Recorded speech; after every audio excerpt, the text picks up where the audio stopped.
মুন্সিগঞ্জে আন্তঃজেলা ডাকাত দলের ৩ সদস্য গ্রেফতার। মুন্সিগঞ্জের গজারিয়া ডাকাতির ঘটনায় আন্তঃজেলা ডাকাত দলের ৩ সদস্যকে গ্রেফতার করেছে পুলিশ।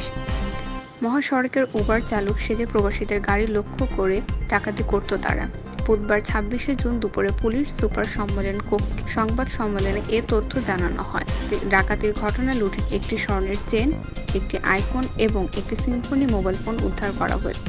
সংবাদ সম্মেলনে জানানো হয় যে ২৫শে জুন ডাকাত মোহাম্মদ শরীফ সরকারকে নারায়ণগঞ্জ জেলার দক্ষিণ কাজপুর এলাকা থেকে আটক করে পুলিশ।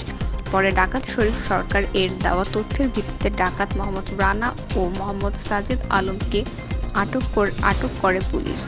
গ্রেফতারকৃত ডাকাতদের দেওয়া তথ্যের ভিত্তিতে ডাকাতির কাজে ব্যবহৃত একটি মোটর সাইকেল, ২টি হেলমেট, একটি চাকু, একটি চাপাতি, একটি স্বর্ণের চেন ও একটি আইফোন এবং একটি সিম্ফনি মোবাইল ফোন উদ্ধার করা হয়।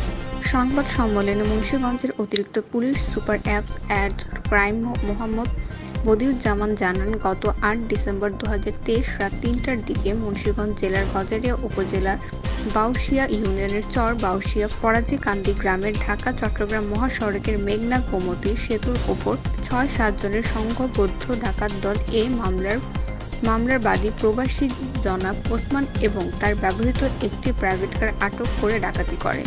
এই ঘটনায় আন্তঃজেলা ডাকাত দলের ৩ সদস্যকে গ্রেফতার ও লুণ্ঠিত মামলার উদ্ধার করা হয়েছে।